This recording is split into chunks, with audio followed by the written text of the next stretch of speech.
He's the founder of Veterans for 9/11 Truth. Please give a warm welcome to Alfons.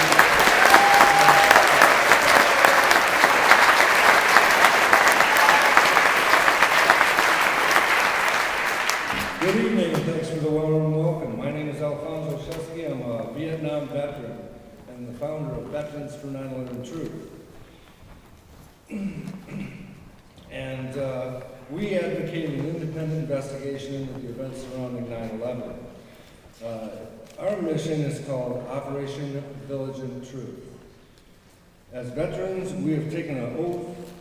We have sworn to support, defend the Constitution from all enemies, foreign and domestic. To take orders from the President and to follow orders of the officers that are appointed above us, so help me God. This is the oath that all inductees into the services take, as well as presidents and other people, officials. All active duty and former military, all public officials, presidents, Supreme Court justices, senators, congressmen, congresswomen, reps, the FBI, the CIA, law enforcement, police officers, firefighters, all take an oath that is similar to the aforementioned one. And I would recommend that even civilians, people who have never taken an oath, abide by this oath, because the Constitution deserves to be protected and defended, because it's your rights and my rights that Constitution and the rule of law defend. There's no doubt about it. Any reasonable individual that looks at the events of 9/11 should have grave concerns. At least, in my opinion, we should be absolutely outraged, because recent discoveries show that the dust residue at the WTC includes unreacted nanothermite, which is a state-of-the-art incendiary explosive that could only be created in cutting-edge laboratories such as Lawrence Livermore. This evidence is incontrovertible and shows us that the WTC towers did not fall so much as they exploded.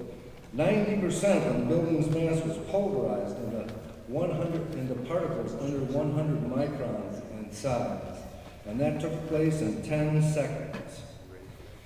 That is an expenditure of energy that is the magnitude of 10 times more than the energy available.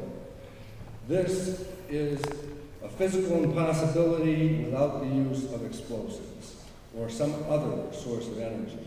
But this is a very recent discovery. This is very big. Recently, a Cessna 172 stolen from a flight school in Thunder Bay, Canada, and then violated U.S. airspace.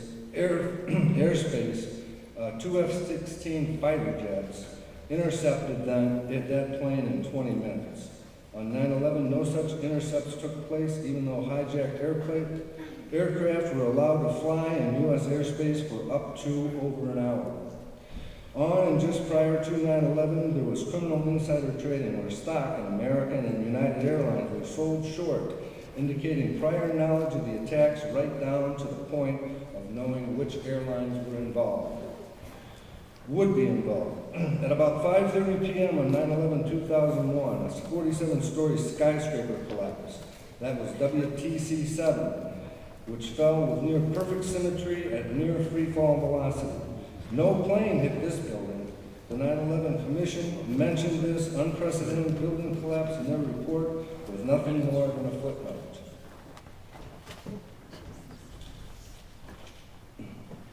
The evidence I have briefly mentioned here is part of public record, and this is just some of the evidence of the false flag operation that took place on 9/11. And so I urge all veterans, all active duty military, as well as all government officials to abide by their oath and do their duty by investigating 9/11 and thereby defend the Constitution from all enemies, foreign and domestic.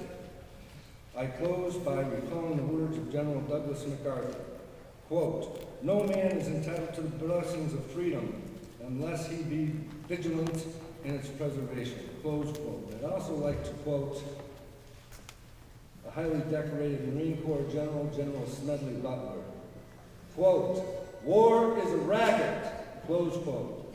Thank you very much for listening.